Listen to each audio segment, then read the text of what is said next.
अगं पंढरपूरच्या वारीला जावंसं वाटलं यात काही गैर नाही.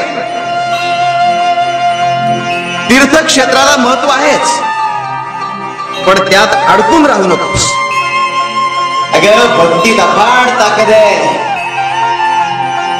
ती कुठल्याही दगडाचा विठ्ठल करू शकते आणि कुठल्याही जागेचं पंढरपूर. दगड एकदाच मूर्ती बनून मंदिरात जातो आणि देव बनतो, पण माणूस सदा कदा मंदिरात जातो आणि दगडच राहतो. त्याचं काय करणार?